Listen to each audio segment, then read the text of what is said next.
Ducks fans, are you ready? You are listening to the Ducks and Pucks podcast. This is the #1 home for Anaheim Ducks talk and analysis. Here we go.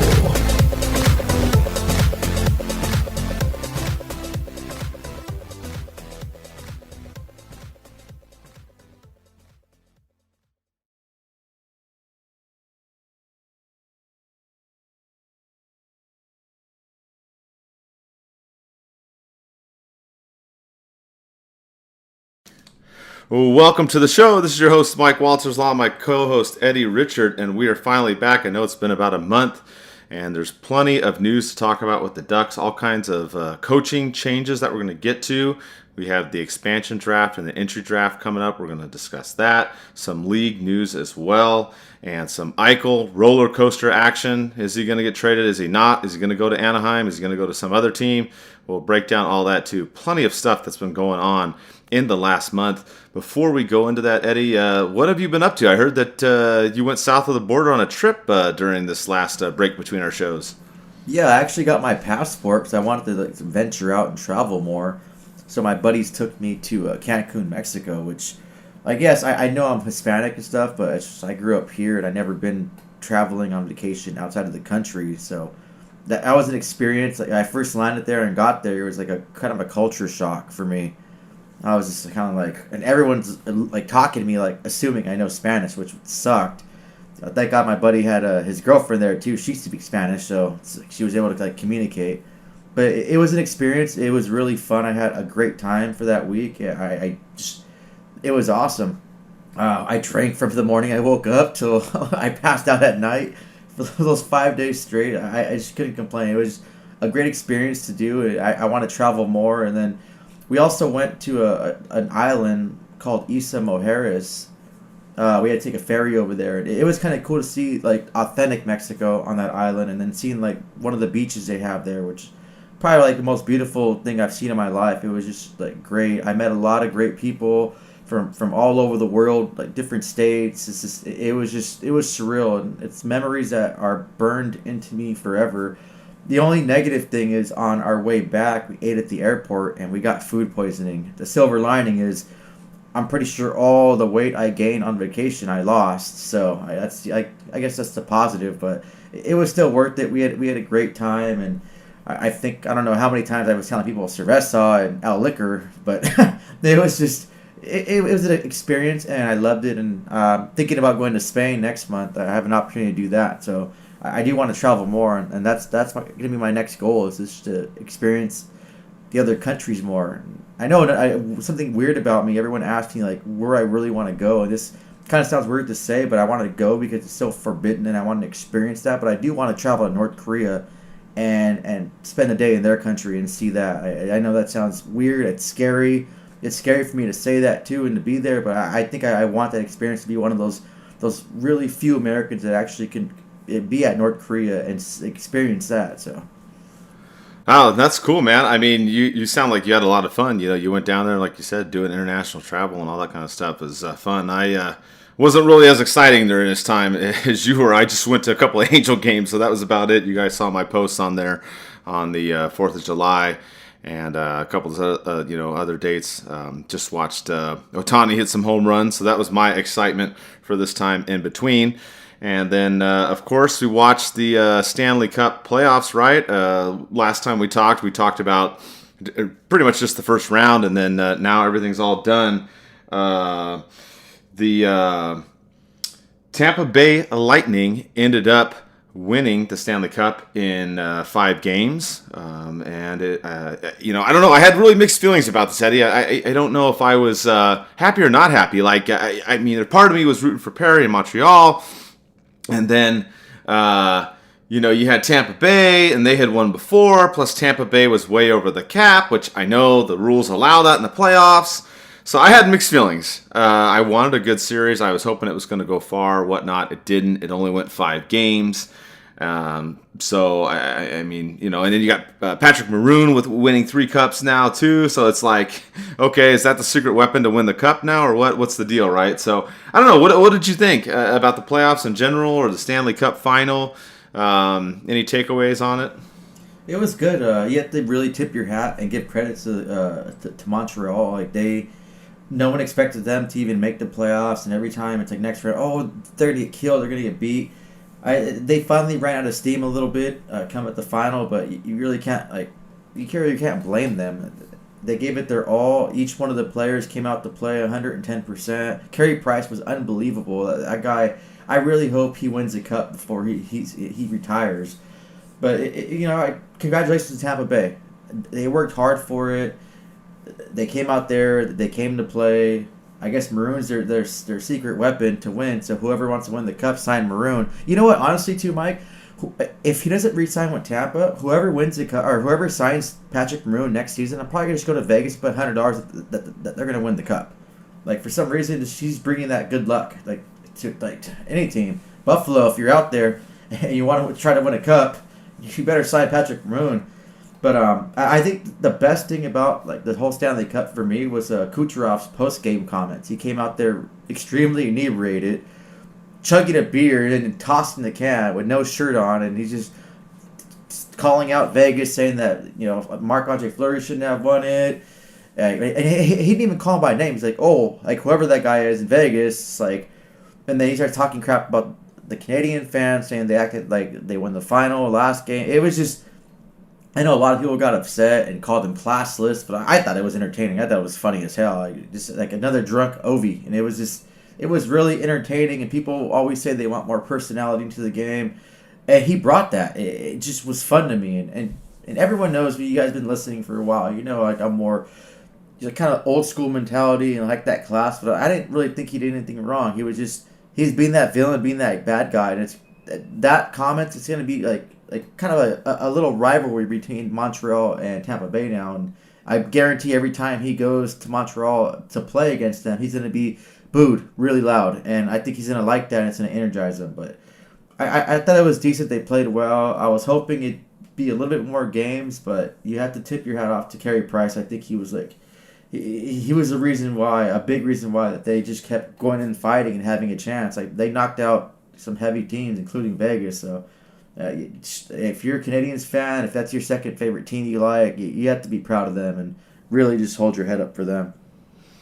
Yeah, I was bummed because I actually bought tickets to Game 7, Vegas-Montreal, because it was on a Saturday and I wasn't working and I had it all planned out. I even had my hotel. That was like my big trip, I guess, planned between these last 2 shows, right? No Cancun for me or anywhere else. Yeah. But I had it all planned. I was all like, okay, cool. We're going to, Game 7, let's do this. And then when Montreal won, I was like, really? I was like, man. And then you and I were talking about it, and you were like, well, hey, you at least saved money. I'm like, yeah, I saved about $1,000 between the hotel and the tickets. So I guess that was the silver lining, Eddie, though I was bummed. I really wanted to see a Game 7 in person.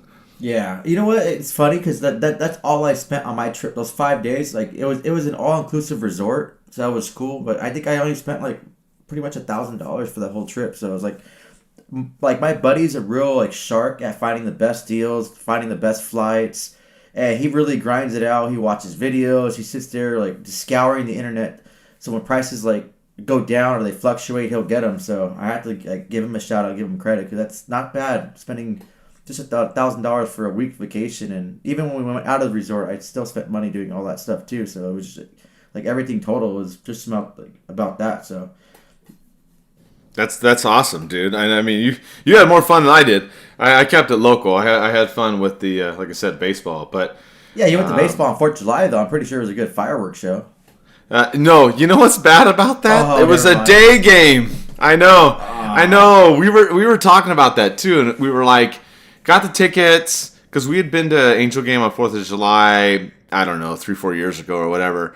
And then I realized it was a 105 start or something like that. And I'm like, oh, man, there's no fireworks. We're like, we should have gone the 3rd because Saturdays, as those of you that do follow baseball and are Angel fans as well as Duck fans know that they have fireworks on Saturday nights.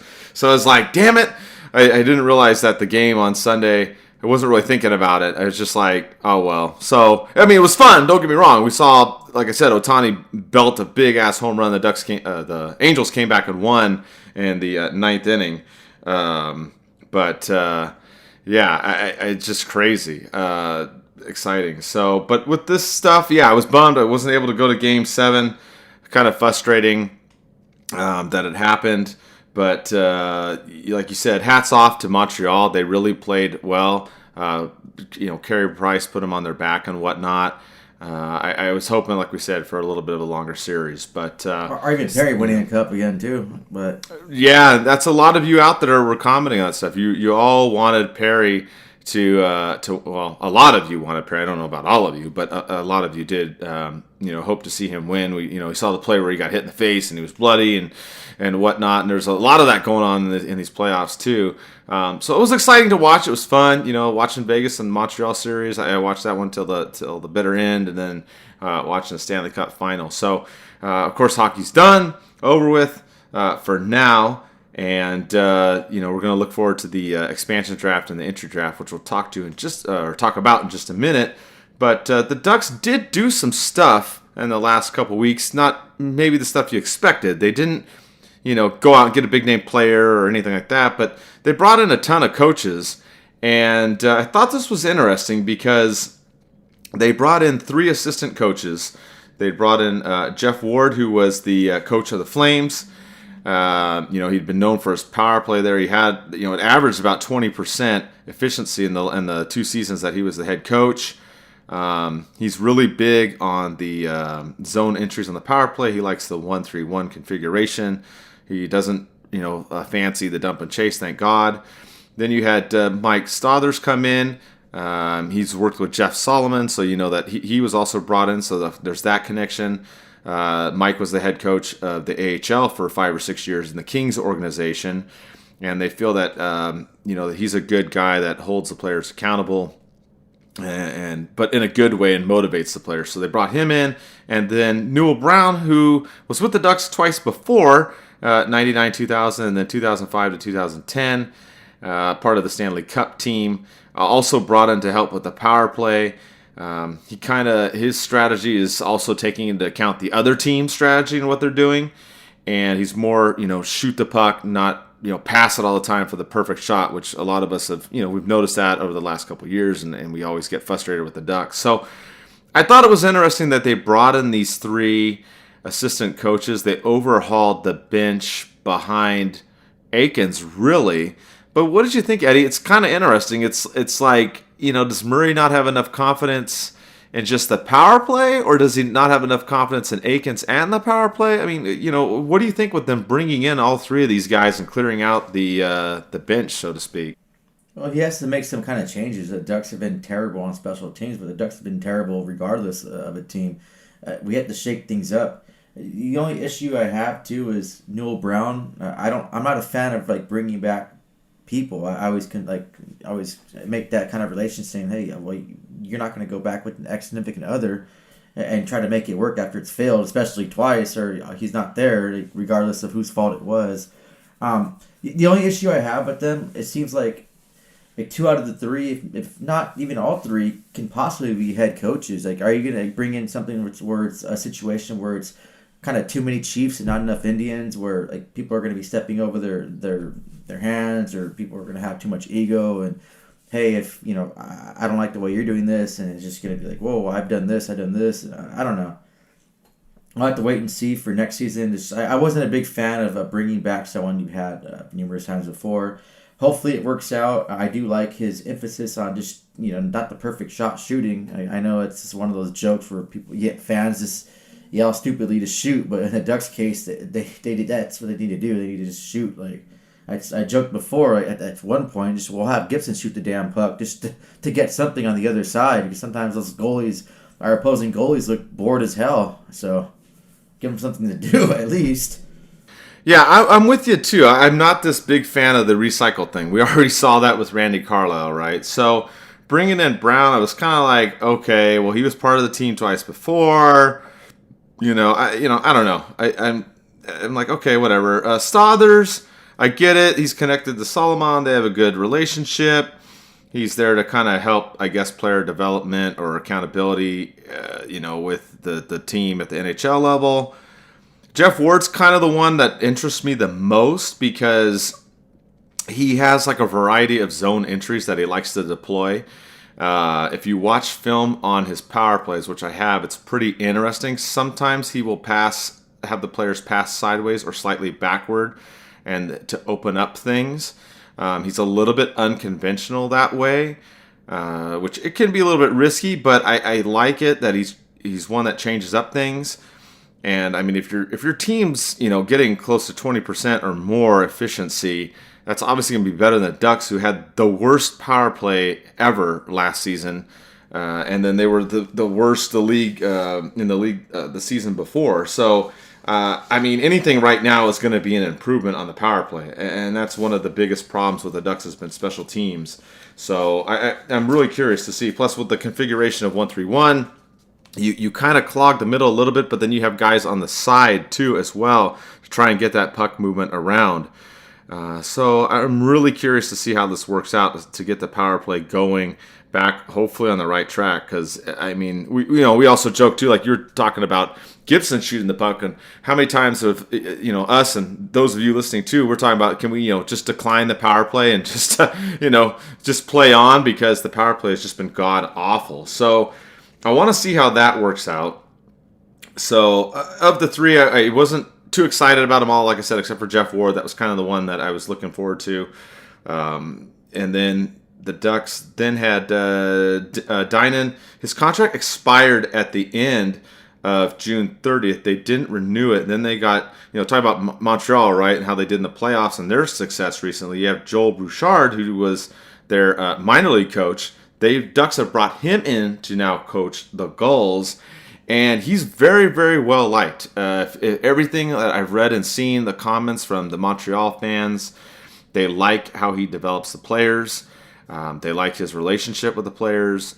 I was doing some reading on him. He's very, very big on developing the players into NHL players, not just having them stay down at the AHL, which obviously that's what every team wants. But they're just saying that there's a very big emphasis on that, and a big emphasis on being competitive.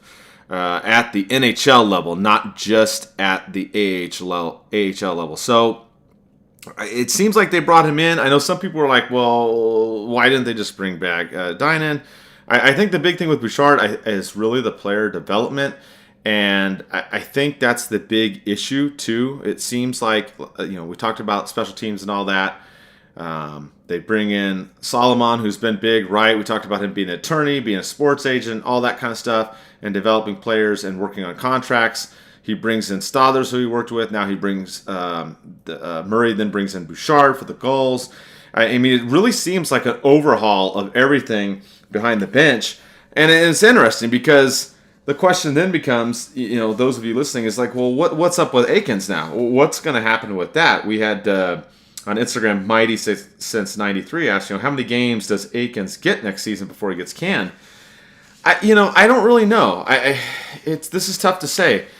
To me, I don't know if they would replace him midseason or not. I mean, if the Ducks just come out and do completely horrible, the power play stinks again, and the team's just god awful, maybe now you have some replacements to go in there, where you pull an assistant coach in, they finish out the season. I don't know. I mean, yeah, you could bring up Bouchard, but then you have to put someone down at the Gulls. I mean, it's kind of an interesting thing, but it definitely gives Murray options. And for me, if Aikens doesn't work out next season, say he doesn't do terrible, but the Ducks just do whatever next year, right? They don't make the playoffs. They're not as competitive. They're out of it with a month or two to go in the season, whatever. It gives more options for the following season. So that's something that I think is interesting to monitor, Eddie. Yeah, and I honestly don't feel the Ducks are going to make playoffs next season. I just can't. After last season and seeing who they have, unless significant strides are made from every player, and like there's really a step up in everything, I can't see them making the playoffs, and I don't want to give up on my team so early into like this postseason, But I'm a realist, and I'm looking at the reality of the situation and looking at how other teams are bolstering up their rosters and how they play and how they change up their style. I can't see it happening. If they do possibly squeak in, it's not going to be a good ending. It's not going to be that fairy tale Cinderella ending that the Montreal Canadiens almost had this season. I think more changes are needed, and I've talked about this numerous times. I think it starts at the top. But it's just, as far as his games, I don't know. I think, I mean, we had to watch Carlisle. It had to be on a second stint of another winless streak. I think it was like 10 plus games. Again, he was losing where he finally just pulled the plug and ended up counting him. But I know Murray has some kind of an ego, it seems like. So him firing Aikens, it's going to be like, hey, well, I screwed up on this. And it's just going to come down on him. Like, he messed up. I believe this is his last year of his contract, too.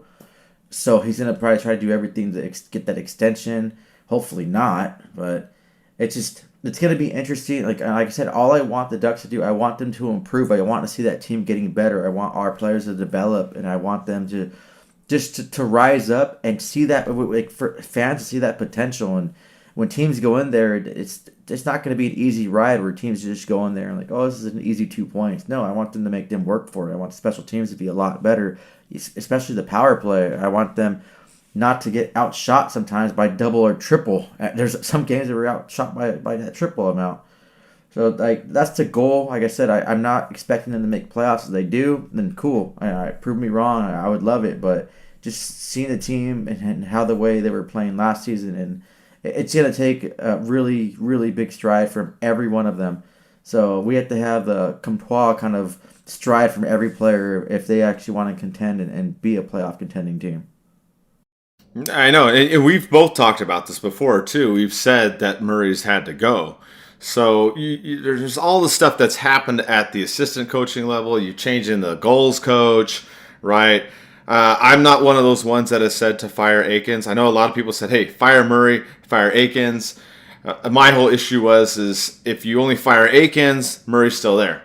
So that doesn't solve the problem. We've talked about this probably at nauseam in the last couple shows. So they've made a lot of these changes at the coaching level. Like all the assistant coaches, and basically pretty much, I mean, they've changed almost everything when it comes to the coaches except for Aikens. And I'm with you. I don't know that they make the playoffs at this point. Obviously, we're recording this show before the expansion draft and the entry draft and free agency and all that stuff. And things can change. And of course, we're going to get into some of that right now. But at this moment, I mean, of course, I'm still excited to see hockey and see the Ducks play and everything. But, I got to temper expectations right now. I don't know how next season's going to look. We still are waiting to see if Getzlaf's officially going to come back. We've talked about that, the word was it sounded like he was going to. He did sell his one house in Koto, and then he bought another one in Koto. I'm not sure if we talked about that in the last show or not, so I wanted to cover it right here. So that's kind of an indication. It sounds like he will be coming back. But officially that has not happened yet. So that's one thing to look at. As we started to record this too, we did get some other news. The Ducks did bring back Sam and Trevor Carrick for 1 year, and then they brought back Vinny Lettieri. So they brought back some of those guys into the mix. You remember Lettieri came over, had a little bit of an offensive spark.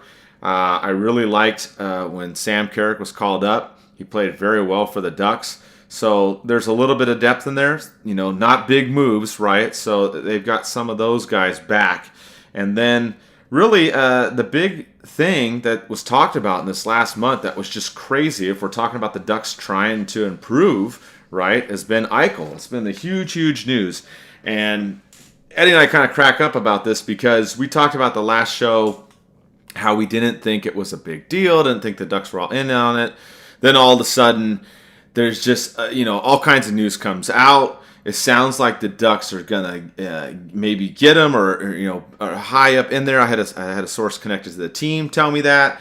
You had Elliot Freeman come out and say that. I think a few other people did. The news got crazy. It seemed like every day you were waiting to see, basically, when was Eichel gonna get traded. It wasn't a matter of if, it was when, right? And then was it going to be the Ducks? Because a lot of it sounded like at the time that they wanted to trade him to a West Coast, team. They wanted to keep him out of the East, kind of a thing. So then this last week we find out, well, now there's this debate about how they want to approach his disc issue. Are they going to have a surgery? Are they going to have a fusion? And then Elliot Freeman comes out and says, well, it looks like the trade, if it's going to happen, it's not going to happen until after the expansion draft. So it's like, okay, well, is he going to get traded or not? I mean, it's just crazy. This Eichel thing, it drove me nuts, I think, for about a week. I think it drove most of you out there nuts, too, because we were sitting there, like, every day waking up, looking at the Twitter feed, like, is it going to come out, right? And checking the NHL app, checking, all your stuff, your social media. Is he going to get moved? Is he going to get moved? And then it kind of went quiet. So it's just, who knows? I don't know where he's going to end up. But I think, Eddie, you and I agree on this. If the Ducks get him, it's going to be interesting trying to see the cost because of the injury issue. And the other part of it is his personality. It seems like he's a little bit too demanding. I don't know how else to put it. Maybe you got a better word, Eddie. But what do you think with this kind of roller coaster of Eichel stuff that's just gone on the last 2 or 3 weeks? I think the feasible thing to do for Buffalo is to trade him. Obviously, there's a market out for him. If you're every NHL team, you're going to be trying to inquire what you can get for him. He's a phenomenal player. He's one of the top players in the NHL. There's no question about that. His attitude is questionable. I get it. He's still young, and some of the remarks he's made him seem like more of like a diva than anything. And that's one thing I don't like about him. But regardless of my personal feelings toward him, if he can help the Ducks and project them to be a contender again, I'm all for it. And who knows? We all made mistakes when we were young. We all said things that we just like, wow, like what the hell did we say? Maybe that's the case for him sometimes. But he's a phenomenal player. There's a lot of issues going on, and I don't think it's the right possible time for the Ducks to get him. And I've said before, I think the Ducks won't have success as long as Murray's behind the bench and making all these things. I want a new GM to come in and kind of form his own team and not just have to pick up Murray's mess after this. We don't know how like the neck injury thing or the surgery is going to affect him.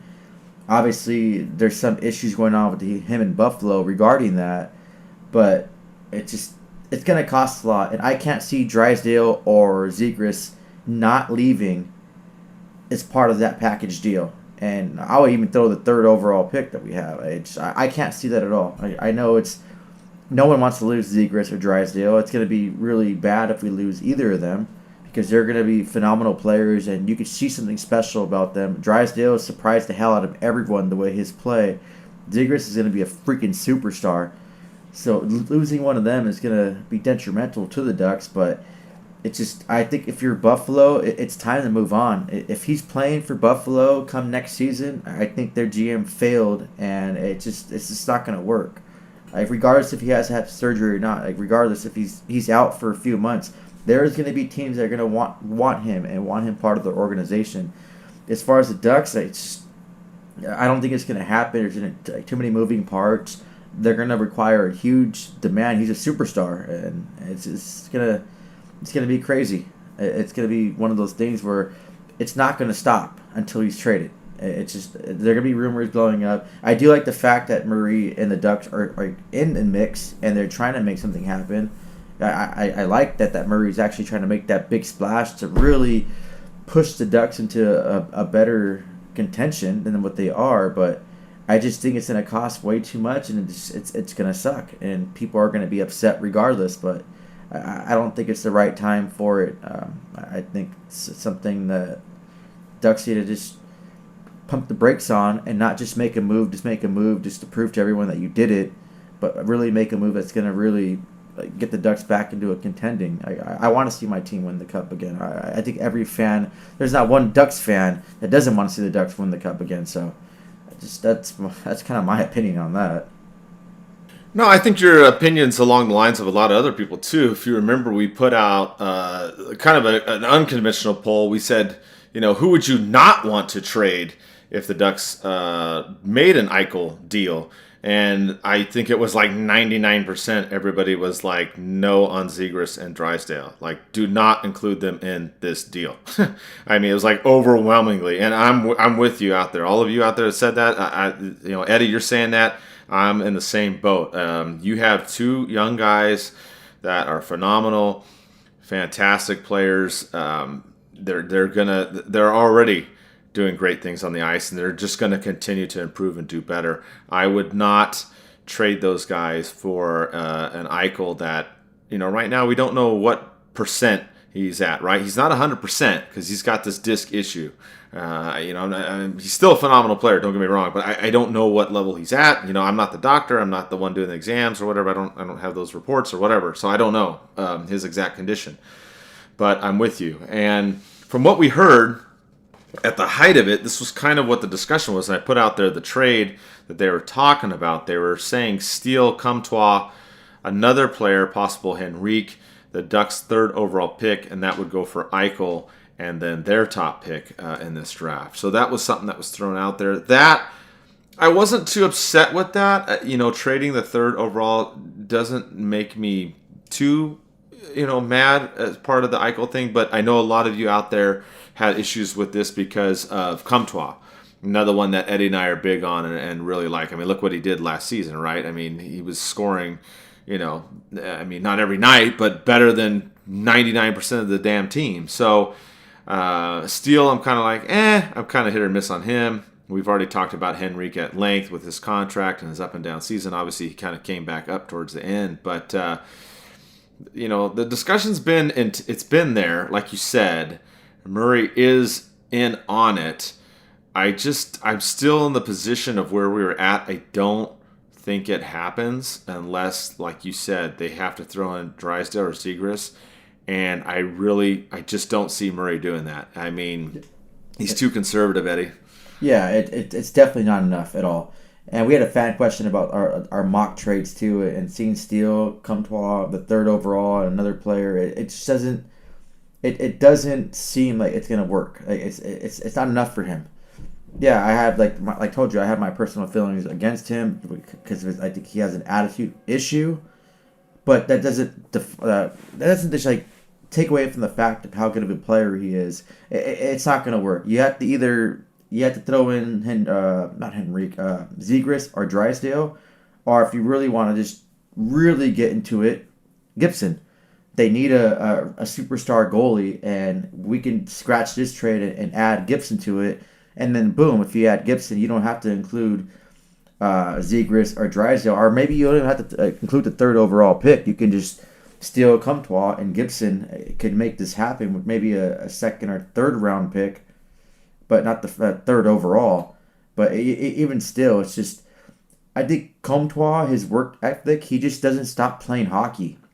I hope that bleeds onto the whole team. He just, obviously, him keep continuously playing is paying dividends for the Ducks. Like he's even on the off season, he's out there at Pro Beach Hockey over there playing roller hockey. He's over there in Corona Rinks playing the top division roller hockey. Obviously, I'm pretty sure he's holding back. He's a hell of a player, but he just still keeps playing. Like he seems like he loves the game, and it's just gonna.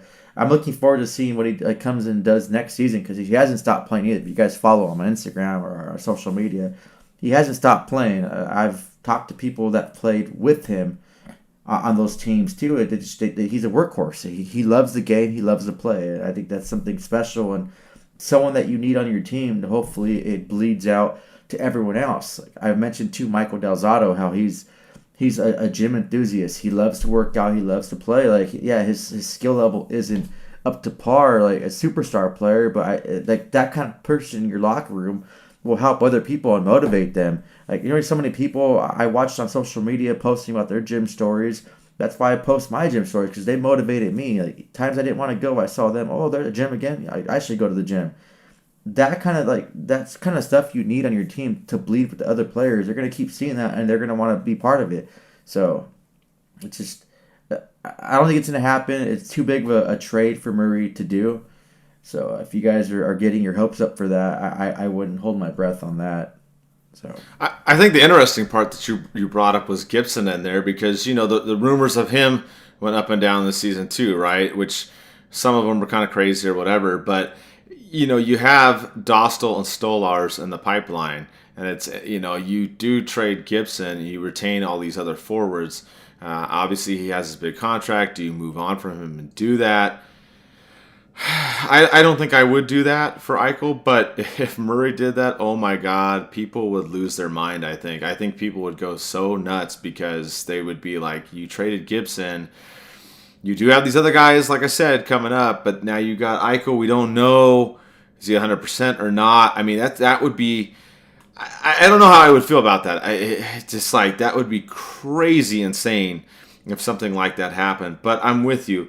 I think Eichel does get traded, but I don't think he goes to Anaheim. That's kind of my final thought on that. The teams that at the last time we heard that were reported were obviously the Ducks, Boston, Calgary, LA, Minnesota, the New York Rangers, and then Vegas, who's like always in every trade rumor. So, I'm going to crack up if he goes to Vegas or something. I mean, that's just going to kill us. But that's the part I will be upset is if he does not go to Anaheim, that's not going to kill me. It's not going to, be the end of the day. Like I said, Zegras, Drysdale, I don't want to lose them. I still wouldn't do Gibson. But if he ends up going to someone in the Ducks division, I'm just going to be like, really? And you know what? It's probably going to happen, Eddie, because they were already talking about how they don't want him out on the East. They want him more out on the West. And I think that's where they might be able to get more value for him. I mean, maybe. So I would look for that. I would look for him to get moved in a couple weeks and to someone maybe in the Central Division or the Pacific Division. That's kind of my final thing on that, Eddie. Yeah, and I'm worried about the Kings. They're real vigilant. They want to improve their team. Imagine Eichel and Kopitar, especially the seasons Kopitar had last year. That'd be nuts. They would instantly skyrocket them to a contender. The Kings don't have a bad team, and for some reason, they get the best out of their players. An aging player like Kopitar was playing like a superstar last season. It's nuts. It's crazy. I hope that doesn't happen, but who knows? Maybe Seattle's in the mix. Seattle wants to build their team too. It's going to be interesting, but I think the biggest failure though would be, like I said, if Eichel's still part of Buffalo Sabres come the start of preseason. Obviously, there's some issues there. Every season, there's a comment made by him where it seems like he doesn't want to play for the team anymore. You have to cut your losses, and you have to trade him. You have to get the value that he's at right now. You have to get something in return. It's going to suck, and it's going to make people feel like crap in Buffalo, but obviously he doesn't want to be there. And why you bring a player that doesn't want to be there? It's going to cause controversy and drama each and every season. So as far as the Gibson trade you were talking about too, I don't think it happened. I don't think Murray would part ways with Gibson, and I really can't see that trade with the Ducks happening. And if it does, it's going to be crazy, and we'll have to do an emergency show for it because it'd be probably one of the biggest trades in Ducks history. But I really can't see it happening. So don't get your hopes up, but don't hold us for our words for it because stranger things have happened before in the past. Yeah, definitely follow it. I mean, something's got to give for sure. But whether he goes to Anaheim or not, I'm still back on the I don't think so. I mean, like I said, it got really intense there for about a week and then tapered off. So you mentioned Seattle. We have the expansion draft and the entry draft coming up here. We had some questions from you guys. We did talk about the Ducks and who they were going to protect in the last show. So if you're really curious about that, I would go back to that. We're not going to spend another 20, 30 minutes going over that in this one. But we will talk about some of the questions you guys are asking about. Who will Seattle possibly take from the Ducks? We had B. Lowry 17 on Instagram. He asked about Delorier. Would he be one that could be picked up for Seattle or some kind of a deal worked out? You know how Vegas did that with their expansion draft. I don't know. That's one to look at. We knew that he almost went to Pittsburgh right at the trade deadline. I don't know if he would be the one that would go. I think there's a few other players on there. Like we said, Henrique is one to keep an eye on. The Seattle needs to meet that cap minimum. He did play better towards the end of the season. He played well for Team Canada as the team captain. He could be one that they would pick up. Stothers is another one I keep an eye on. I mean, he's been playing well. He has to be exposed. that I would look at, and that kind of also answers Tony M. Freed's question too. That he asked who will the Kraken take, but those are a few of the players that I'm looking at, Eddie. And we don't know yet. The list is going to come out here in the next week of who everybody's going to protect. So of course that's going to affect answering these questions. But depending on what the Ducks do, right? If they do the 7-3-1. They can protect all the forwards, as we talked about before, and then it comes down to the defense, and then that might be an issue because then maybe the Ducks, we talked about Fowler, Lindholm, and Fleury being protected, and maybe they expose Shattenkirk, which is another one. He's kind of in that boat of Henrique where, hey, you've got a little bit of the salary cap. Maybe they pick him up and take him instead. So that's going to dictate this, Eddie. And the Ducks, too, we've talked about them possibly doing the other way, doing 8 skaters and 1 goalie. And then if they want to protect 4 defensemen and then have 4 forwards, then you open up all kinds of stuff there because then it depends. Are they going to protect Terry, Steele, Jones, Raquel? Which ones are going to be protected? We've talked about that. We thought pretty much Raquel and Terry would be. Steele and Jones are maybes. If you're doing that 8-1 deal, then I think for sure they go after a forward. Unless, like I said, they try to pick up Stothers. So there's going to be some options there. I think the Ducks do have some players that Seattle will like. Regardless if they go 7-3-1 or the 8-1, Stothers is out there. That's one I would keep an eye on. And then depending on the configuration, if they go with the 7 forwards, they probably pick up a defenseman. If they go with the 8-1, I think they go with a forward. So that's kind of my take on that. Eddie, what do you think as far as Seattle and who they might try to snag from the Ducks? Well, Stothers is a definitely a capable backup, and you have yet to see his value, what he can do. I can't see Seattle passing on that. Like, goaltenders are hard to come by, and you never know what you can get out of a goaltender. They develop differently. Some of them hit their stride when they're older, like a Tim Thomas. The whole thing about Nick Delorier, that's interesting. That's a really good question. Thank you for asking that. And if I were Seattle, I would want a player like that. I think he's one of the best fighters in the NHL, like one of the best energy guys. Like, why wouldn't you want a player like that? Vegas picked up Revo. I think there was a trade involving a first round too, which was kind of nuts. I know there was more to that, but Revo provides that spark for Vegas. He provides that tough guyness, and if you screw up one of their players, you have to deal with him. And the same thing with Seattle. Seattle's going to come in a brand new team. They're going to have a lot of team challenging them. If I'm them, obviously you're not going to take Nick Delorier and use your pick on him, but there's have to be some moving parts to it. A trade, maybe like, hey, well, you can take this person for that. We'll add a Nick Delorier, some kind of thing. If I'm Seattle, I'm going to want to just keep my eyes open and watch him.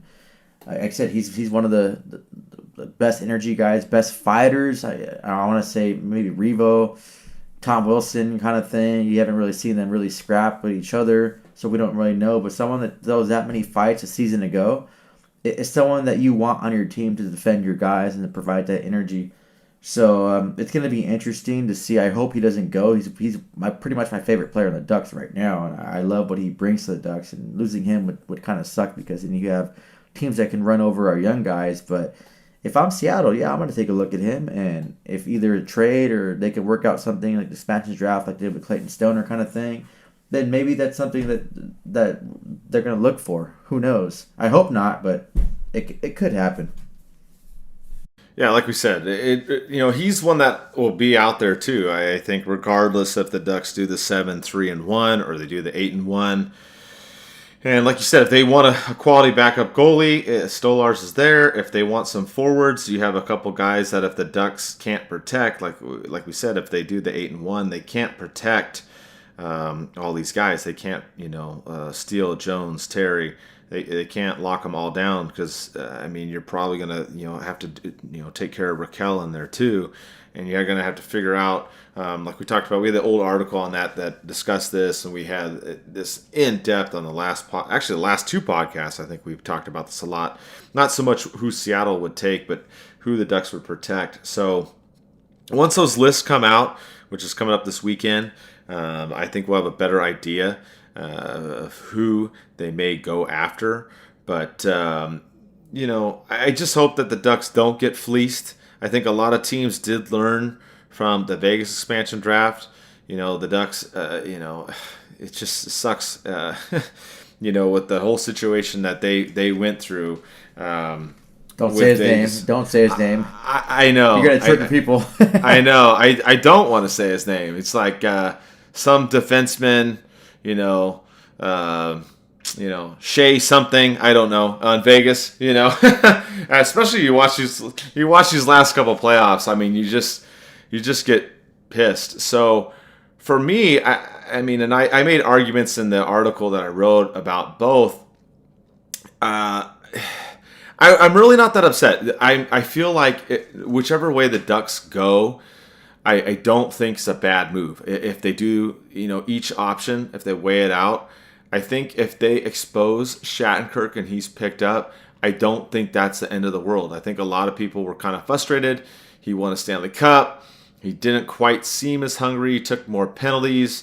Didn't really add as much offensively. His contract's a little heavy. So if Shattenkirk was taken, I don't think a lot of us would be upset.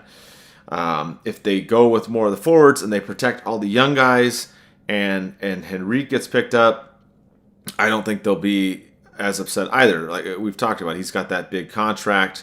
They're going to go for that. We also didn't mention Silverberg, right? He got hurt. He's coming back from injury. I doubt he gets picked because of that. I think that kind of helps the Ducks a little bit in terms of the protection lists. But if Henrique was taken, I wouldn't be happy about it. But, if you're pulling him out, Murray was already trying to unload on him and he couldn't. And that would open up a lot of cap space because you're talking about $5 million plus contract for several seasons that could potentially be used. Because the Ducks got to re-sign a lot of guys here too in the offseason, don't forget. Like we said, they picked up a couple guys here on 1-year extensions. But they still have to figure out the Getzlaf situation and then get past the draft. We'll have stuff on the free agency too that they're going to have to look at and figure out as well. So if they're able to unload somebody with a bigger contract and create more room to either get a free agent or, have money in the bank for these other contracts that are coming up, it's not necessarily a bad thing. I don't think really in this expansion draft that the Ducks are in that bad of a position. I'm really curious to see what Murray's going to do. I'm really, does he value all these defensemen? Does he really want to protect more than 3 or not? I think that's the decision that he has to make, and that's going to ultimately determine which option he goes with. But I'm not really, it's kind of funny. When they came to the Vegas expansion draft, I was kind of stressed out about it. And when we lost who, and then obviously in the subsequent seasons, we realized what a cluster F that was. But for me, Eddie, I don't know. I'm kind of calm about the expansion draft and whoever Seattle takes. Unless Murray does something cray-cray like you're talking about, like, hey, take Delorier and then, you end up, giving up Raquel or something stupid that won't happen. Well, I hope it doesn't happen. But if something like crazy like that happened, I think we'd all lose our minds and have the pitchforks up in the Honda Center parking lot. But barring that, if he just picks an option, doesn't try and do any side deals and all that, I think we're going to come out okay. Yeah, and I can't, whoever we lose for the expansion draft, I can't see it being that much of a significant loss. It's not gonna kill the Ducks or make them even worse. It's gonna suck because we're fans and we all have a personal attachment to whoever player we do have. So that aspect of it is gonna suck, and yeah, we're gonna have everyone criticizing you. No one's gonna be happy. But whoever they take, like I said, Shattenkirk, or they make the trade for Raquel, or take this person, whatever they do, it's just with the exception of Drysdale. No, he's not even part of it. But they make a trade. But I think with the exception of Gibson, there's not really anyone on the Ducks that can take that's really gonna be a significant blow and make the team that much worse. So you have someone like Lindholm, Manson. You definitely are going to be protected. You're not going to expose them and lose them for not forgetting anything for them. But I have that little bit of a ease too. I'm curious to see what's going to happen. Curious to see if there's going to be trades that he made. But one thing too, I want to talk about the expansion draft, and I don't know if no one's really mentioned it. I kind of think it's unfair that Vegas is exempt from this. They have a really solid team, a great team, and they're part of the NHL. I think they should be added into this, and they should be ready to lose a player too. It's kind of puzzling and weird that they're exempt from this, like, even though they're still new of a team. I don't think that's right. I don't think it's fair at all. Just make it fair. That's a good point. Yeah, I didn't think about that too much until actually you just brought it up right now. And you're right. For those of you that don't know, all the teams participate in this except for Vegas. And I don't understand why they get a break. I mean, they pillaged some teams in that expansion draft. We all know that, right? We were one of them. We made a side deal. We were our own worst enemy, whatever. But they really took some teams to town. They put a team together, right? Obviously, getting to the Stanley Cup final, immediately. They didn't win, but still. And they've been in the playoffs. They've been competing. They've been at the top of the division and all of that. And now Seattle gets their shot at it, and Vegas, just because they've only been in the league for a couple seasons, gets a break. I'm with you, Eddie. That doesn't sit well with me. I think that they should have to do the same thing. Why not? They were the ones that got to do it to the rest of the league, and now they're still new, but it's not like their first or second year. They've been in the league for a handful of seasons now. I'm with you. They should have to face the situation and be on the other side of it and try and deal with it, because they're the ones right now. They're sitting here just going, yeah, whatever, expansion draft, we don't care. They're just looking for the entry draft. Yeah, I don't know why they get a pass. Maybe they got some Golden Knight money or something that they gave the commissioner. I don't know. But it's a good point, Eddie. So we'll monitor that, see what happens. Obviously, when the lists come out, then we can kind of talk a little bit more about that. And then, of course, action-packed, right, at the end of the month of July, you have the entry draft coming up. We had Logan that wrote an article about this a little while ago, but I kind of held on to it because I wanted to put it out in conjunction with the podcast. But he had some names on here. He kind of had his top three, if you will, that the Ducks would pick. But this is all depending upon how it goes, right? The Ducks are third right now, pending any trade.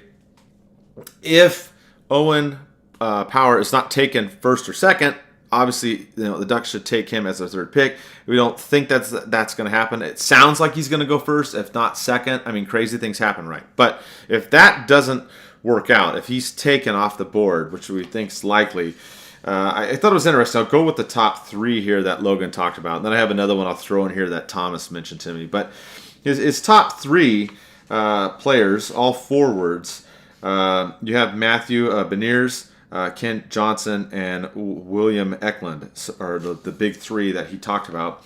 The first two kind of interesting. You have these University of Michigan products. Beniers being a center and a left wing, 6'1", 174. He had 10 goals and 14 assists and 24 points in 24 games last season. The book on him is he's really good on his offensive ability. He's got good skating ability, playmaking with the puck. He's dangerous and without it as well. And he's pretty good on defense as far as making turnovers and counter-attacking. Another good part of his game is the penalty kill. So it seems like he's a very good two-way player, a good option on there. And then he's got his teammate Kent Johnson on here, who Logan listed as second on here, who also plays center at 6'1", 165. Another guy that's really good at offense. Is pretty flashy, good stick handling, soft hands on his passes and whatnot. Also a good skater, has a really good first step. Seems to have a good hockey IQ. IQ is really big on playing the corners and the angles. So of these two, I like both. I like the size. I like what I've seen. There's some videos and whatnot we're going to have in the articles in there. And then you've got also William Eklund, who's also a center and a left wing. Swedish player, so you know what that means, right? Murray loves his Swedish players. Another guy with great offensive ability. He likes to get into those dirty areas is a big thing. And he's got really good footwork and strength on his skate and holding the puck. And a very good wrist shot. So it's kind of interesting. I don't think the Ducks could go wrong with any one of these three players. I think Eklund's a little bit on the smaller size, being 5'10". But then, of course, he's a Swedish player, like I said. And then with the other two guys, I mean, you're talking about offensive guys, both 6'1". The big thing to me, I'm kind of a picky when it comes to forwards. When it comes to the draft, I think especially with the Ducks, and I think a lot of this depends on what they're going to do. If they, like we said, move out Henrique or he gets picked up in the expansion draft. I really like players that can play wing and center. That's a big deal for me. I like that with the forward. So if you can get a guy that can play multiple spots, I think that's a huge benefit to me, Eddie. I don't think the Ducks could go wrong with any one of these three as far as forwards go. But what's your take? Do you have any preference on these top three that Logan listed, or you're just kind of like me, like any one of them would probably work out? Well, he actually really in-depth article. It was really awesome that they did. So good job on that. I do like Bernier's, right? Bernier's, am I saying it correctly? I want to screw his name up. Beniers. Okay, I'll say it correctly when he actually gets drafted to the Ducks. Matty Beniers. Yeah, Bernier's. I do like his player comparison. Bergeron, Taves, Horvat. I do like that. I think that's something the Ducks would need. But like you said, too, I like those players that can play multi-positions. I did notice something that he wrote that really caught my eye, and I think it should catch everyone's eyes, about Luke Hughes, even though he's not really mentioned to go that high in the draft, at third maybe. But he talked about Colorado Avalanche and how they built their blue line, and look at the powerhouse blue line they have right now, led by Carol McCarr. So I think that's important too, and the Ducks really need to figure that out. And you can't go wrong by having a powerhouse blue line. It's just... look at when the Ducks won the Cup, they had Niedermeyer and Pronger. It's probably some of the top defensive players they had in the league, and they kind of led them to a Stanley Cup. So I think that's something really important that you want to emulate as a team, to look at Colorado. Yes, I know they flopped last season, but they built their team from the back end up, and it seems that they have a little bit more. They have that excess of defensemen that can possibly to be a top four than they need, so they can either start buying out other players that are causing cap issues and build their team offensively from there, or they can make a trade. Or it's just I think that was really something that he made in that article that really stood out to me, and I like that. And it's just if you want to build a powerhouse team, you have to look at the powerhouse teams that there are. Colorado Avalanche, the Tampa Bay Lightning, and those have been built really well. So it was a good article, but right now I'm on the fence. It's just I want to get a player that's going to help the Ducks and tread them upward. I don't really care who it is. I do like the fact that you have a player that can play multiple positions, because just for centers it's hard. You're taking a lot of responsibility, defensive-wise too and offensive-wise. But we still need that person. You have a player over there that's not too flashy, but we have Zegras that seems like it'd be a flashy player. So if we have a player that come in and does those little things to help Zegras get those points on the board, then that's all for me. But at this point, we have to get someone that we can't waste the third overall pick and have a bust. We have to get someone that's gonna come in there and perform. Obviously not right away, but just develop into hopefully a potential. I don't want to say a top player. Third overall, you should at least be a top line player. Yeah, absolutely. And this is tough too. I was talking to Thomas about this. He's got another player in the mix that I'm going to mention. He's been doing great too, by the way. Thomas has been killing it with all his prospect articles, the updates and whatnot. I still got more to publish. Sorry, Thomas. I'll get those out. I've been really busy, but I'm going to get them all out this next week. I promise. He's really been on it, though, and I appreciate it. Every summer, Thomas does great, cranking out stuff for us. Mr. Reliable in the summer. Thomas had brought up some good points. I talked to him about some of this stuff, too, and he said it's hard because you had all this stuff going on last year. I'm not going to rehash it. We all know how crazy the world is. But you had minor league stuff that was, some leagues didn't play. Some leagues were shortened. Some leagues did modified schedules. Everything was crazy. So it's hard to evaluate players. I think one thing that stood out to me, too, and you're right, Logan went really in depth in this. I'm not going to go into all of it because I don't want to ruin the article. I want to pair it with the show, but I wanted to mention the names and the players he brought out. But Matty Beniers, the big thing I liked on there is he compared him to Ryan Kessler in this article. And to me, that's huge because the Ducks are without him, right? They're finishing out his contract. and we all know what happened, unfortunately, with Kessler. If we get another guy like that in this draft, I am like all for it. Like, he's talking about this guy being a great two-way player. We talk about the face-offs are huge. Of course, Zegras coming up in the pipeline, playing center. They transitioned him last season. They get this guy, Beniers. Maybe he comes in and plays wing a little bit and then goes to center. Or maybe he starts to center, depending on how his development and his skill level is. So that's why when Logan put him as number 1, I was reading this, I was like, yeah, man. I mean, from the videos I watched and the stuff that he did and some other things I researched, that's my go-to. But like I said, I wouldn't be mad with the other guys as well, as far as going with the other two. I just have my thing. Eklund, I like the multiple position thing, but he's a little bit undersized. And then Kent Johnson, the downside with him, it sounds like his defensive responsibility isn't as huge. So I think that is the best one of the forwards that he talked about. Again, some of the strategy, like we said, depends on what the Ducks do. If the Ducks go 7-3-1, they expose a defenseman gets picked up. Maybe they go for somebody like Luke Hughes. I mean, this is a big kid. He's 6'2", 176. And, he's got offensive skill as well as his defensive skill, which is, of course, playing defense is always huge. But it sounds like he can read the plays pretty well. The stuff that I've seen, he can look at a play, kind of speed it up or slow it down, and get it going. He likes to play physical, which Eddie and I always talk about that, because the Ducks defensemen, there's not really that many defensemen on the Ducks that are physical outside of Manson. I mean, that's just the way it is. I mean, Shattenkirk's okay, Fowler, no. Lindholm, of course, he's not as physical as Manson, but of course he's great. But in terms of another guy that's going to go around, smash people, and get into those dirty areas and rub people out, so to speak, I like what Luke Hughes brings. So again, it goes down to that. What are the Ducks going to do?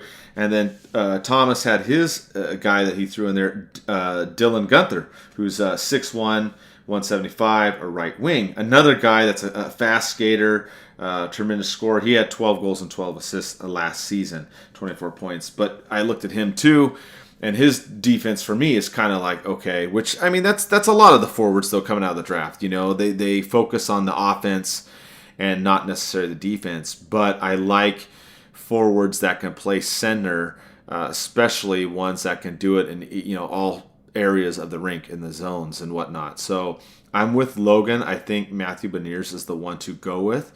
But if the Ducks give up a defenseman, and that's what Murray is looking for, if he's going for that kind of thing, maybe he goes Luke Hughes. Though what we heard from the last time he gave his little interview and talked, he said he's going by the best position of what's available. So if that's the case, that's what I'm going with. I'm going with what Logan's pick. But who knows? Owen Powell comes out and they don't take him in the first 2, then, I mean, hell yeah, bring him on the number 3. So I'm excited for the entry draft, Eddie. I think it's going to be unique. Like we said, you can't, we evaluate these players. You watch the limited film that there is out there and the articles and stuff. They did not play as many games.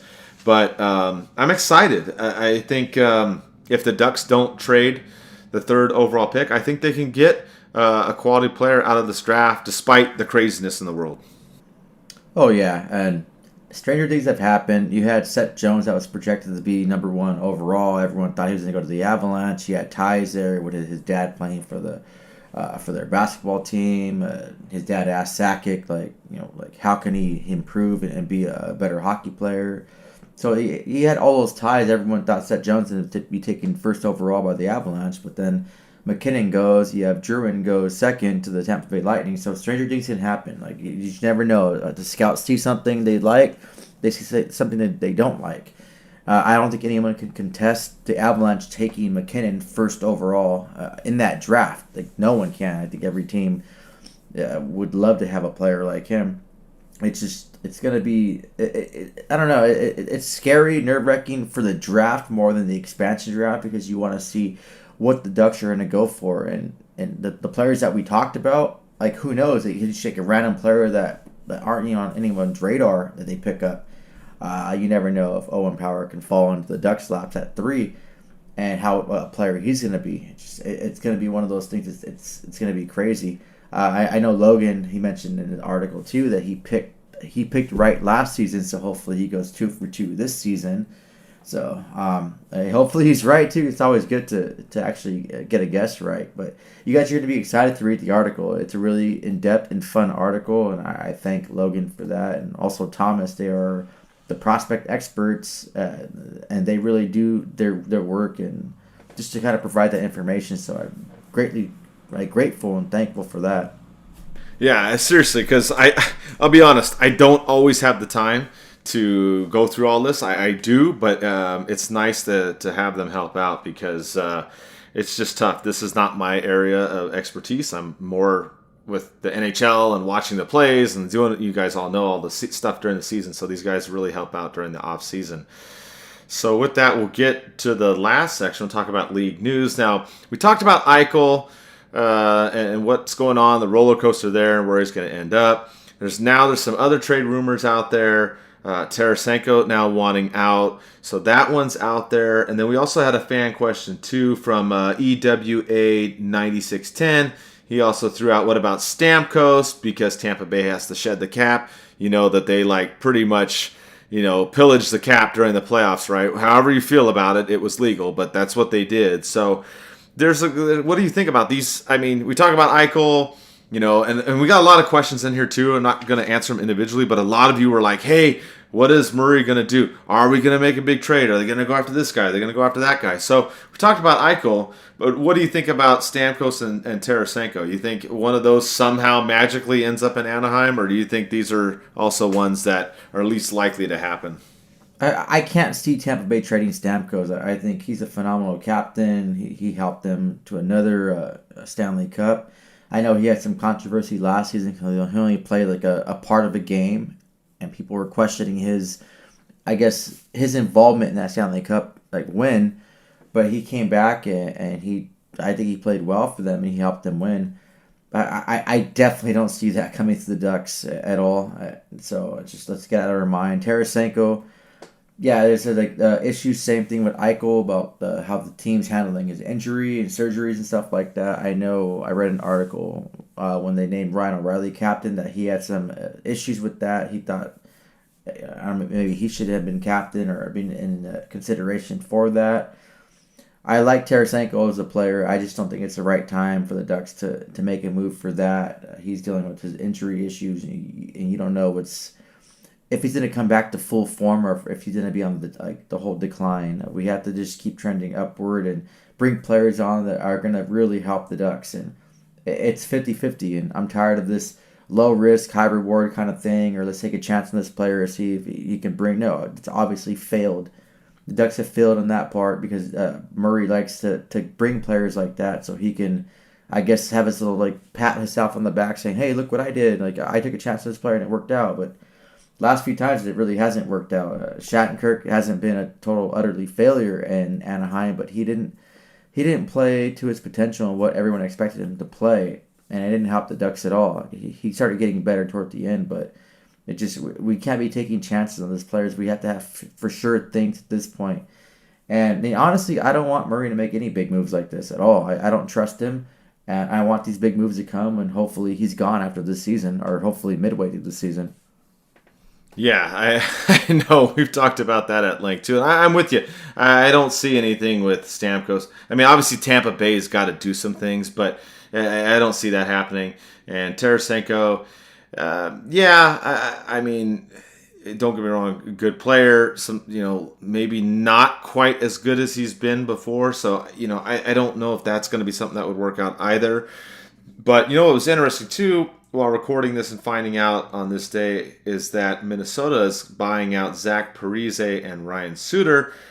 I'm not really big on the Ducks going after these, but you think that this might be a more viable option for the Ducks to try to go after one of these guys if they're, willing to join Anaheim at the right price. Yeah, I don't know if you watched the movie Anchorman when he had that, an optical illusion in his pants. But I could see Murray having optical illusion in his pants for Parise or Suter. Murray, these are type of guys that he wants to go for. He wants, like I said, he wants to make that quote-unquote splash. He brings in a player that he can get at a good contract and hopefully get paid dividends for the team, but it's not going to work. These players are bought out for a reason. They haven't played to their potential. Parise had a really good season a couple seasons ago, but these players won't help the Ducks to be where they are. They're just going to be another, I guess, former big names, and he's kind of like going to bring them on of the players who like they were and not who they are now. I think it'd be a bad idea, but I really, really think, and don't be surprised you hear in the next coming weeks that Murray has his head into these guys and kind of seeing what he can get or if he can sign them once they become those official free agents. I wouldn't advise on it, and I wouldn't want that at all. I don't, like I said, I don't think either of these players will help the Ducks in the future, but it just seems like a Murray move to go and get these guys. So, or at least one of them. I hope it doesn't happen, but don't be surprised if you hear rumors about the Ducks interested in either one of these players. Yeah, it sounds like a typical Murray move, like you said, Eddie. Oh, man. So, a little bit of interesting things going on around the league. We had kind of an arch nemesis for the Ducks. Pekka Rinne has announced his retirement. I don't want to bring up bad memories, but we all know how the Ducks did against Nashville in the playoffs, right? So, I mean, great career to him. Good on him. But man, Nashville's a team we love to hate. So maybe we can have a little bit better luck against them in the future, Eddie. But any thoughts on just Rinne retiring? I mean, he had a great career regardless of he's played phenomenal against Anaheim for sure. Oh, I want to tip my cap to him. I'm a hockey fan still, so I have the utmost respect for him, even though I love to hate him when he played against us. But I mean, someone that was selected in the 8th round of the draft, and that was the last time they actually had an 8th round in the draft. And he went on to play 15 seasons and had some success for the Predators and almost backstopped them to a Stanley Cup. Thank God he didn't. But I wish him all the best. He had a great career. He was still even though he lost his starting job, he was still just being there and being supportive for their new backup goalie, which is their starter, Saros. So I just wish him the best in the retirement. Like I said, as a hockey fan, you have to respect the hell out of him. I know there's some Ducks fans are truly Ducks fans are going to hate him and give him the middle finger on the way out. That's cool. That's funny. But no, as a hockey fan, for me, I have to respect what he's done to the sport and to the game. And I wish him all the best.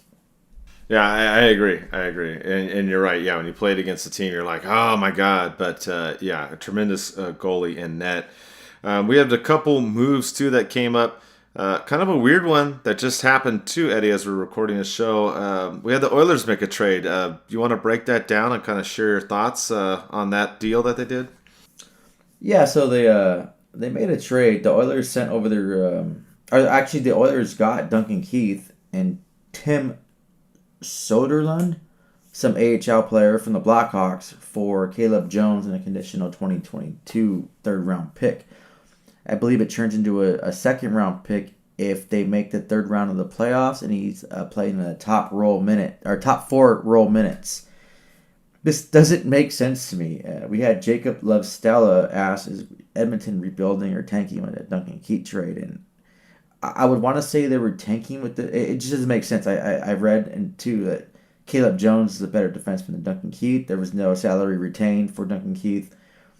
It seems like Edmonton Oilers did them a favor by taking Duncan Keith and without having the Blackhawks retain any salary, but it frees up salary for the Blackhawks. I heard they want to go after Marc-Andre Fleury, and they want to kind of build their team to be competitive again. They're getting Jonathan Toews back after his year off. And to answer your question, I don't know what they're doing, but I think if they're going to tank or go on a full rebuild, they have to get rid of McDavid or Draisaitl. Those two players are phenomenal. They're top players in the world. They're going to steal you games. They're going to steal games like Gibson does for Anaheim, making the team look better than it is.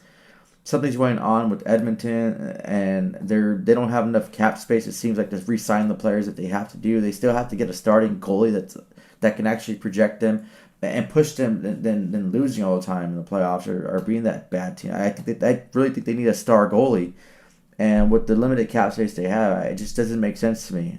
It's crazy.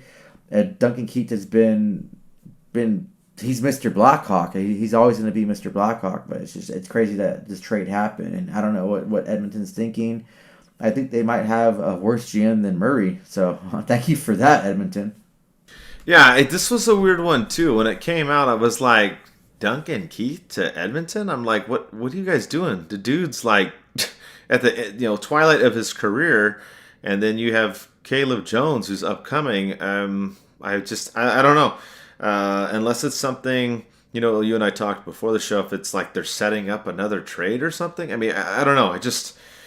That was the only thing that could really make sense to me. I mean, it's Edmonton, so again, another team, no love lost for us. But yeah, that one's a puzzling move for me.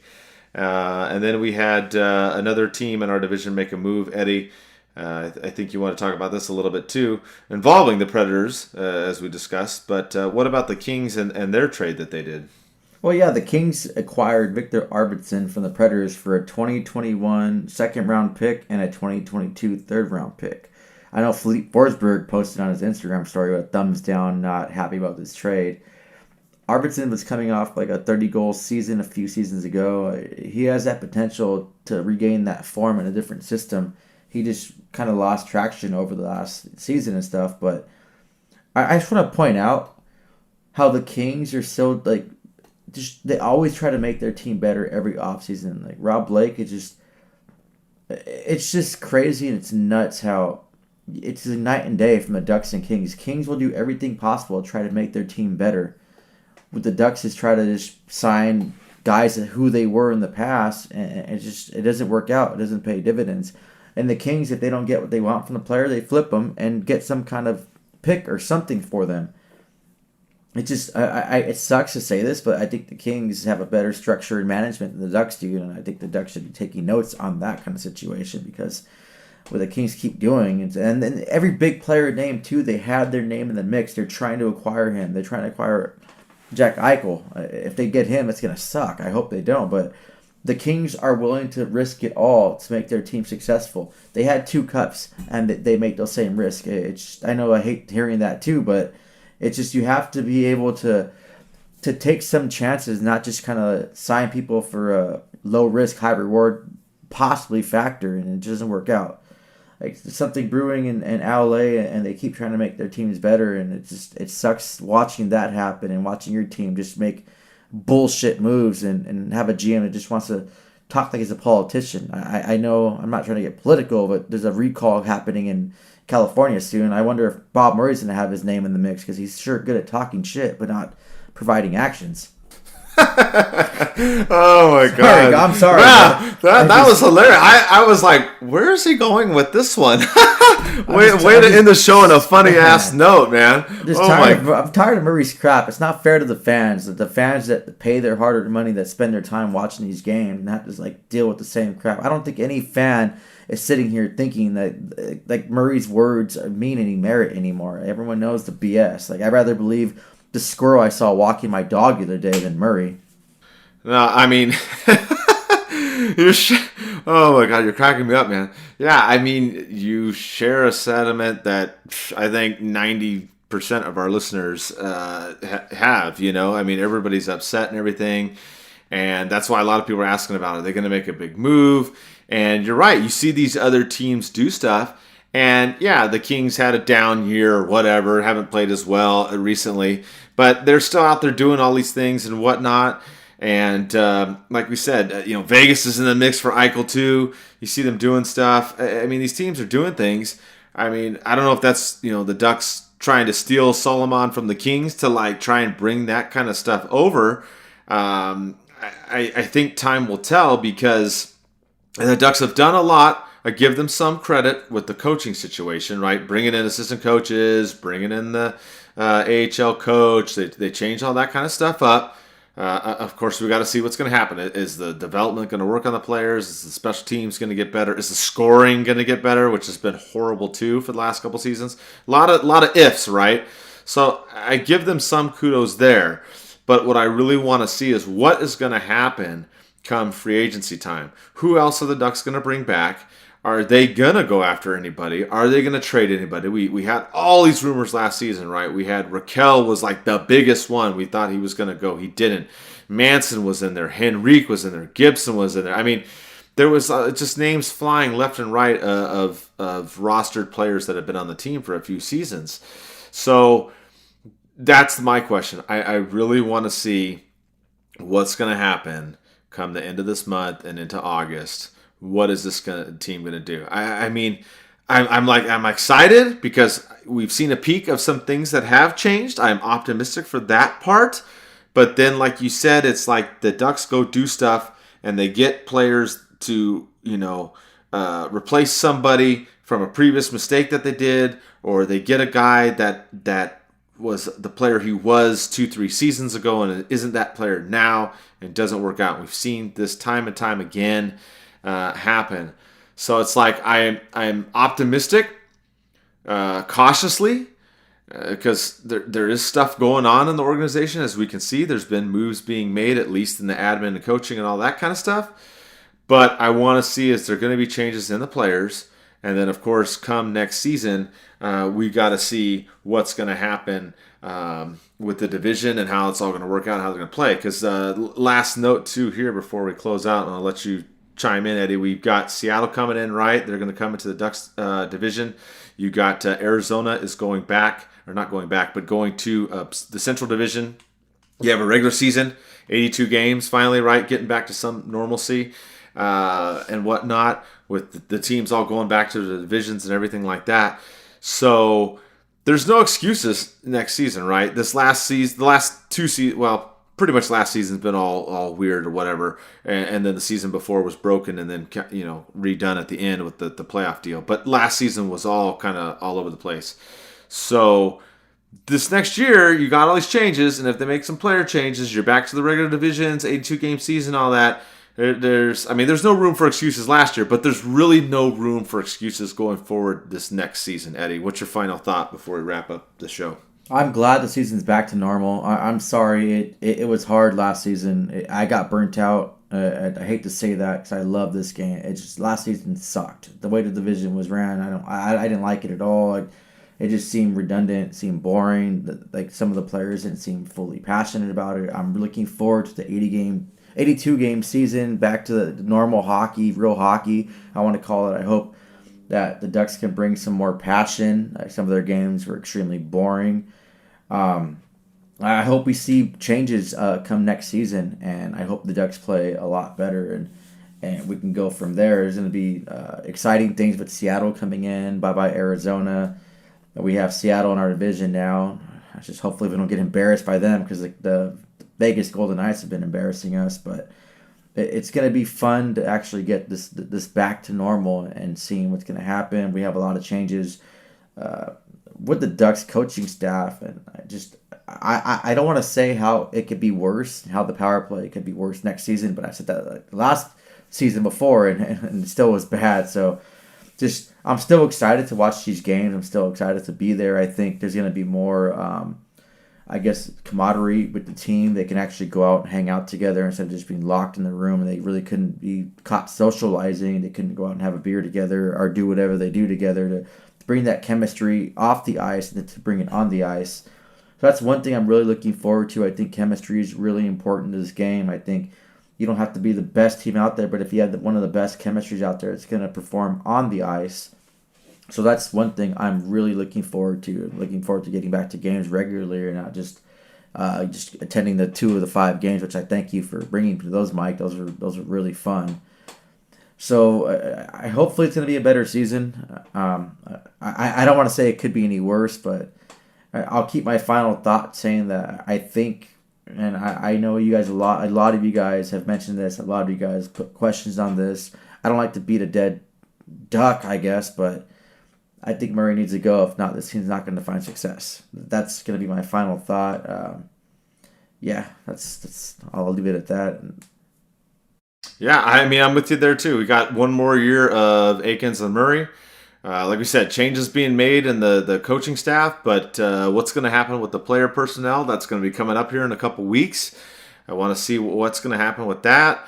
And, October will come around. It's all brand new season. See how the team does. I think they can only go up, hopefully, like Eddie's saying. But the question is going to be, how far will they go up?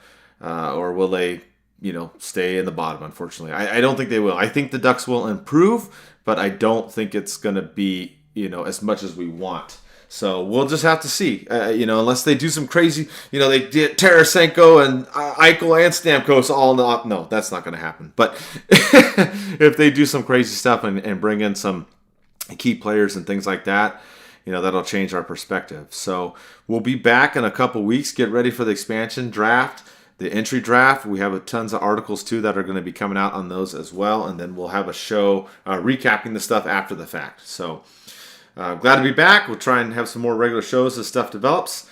And let's go Ducks.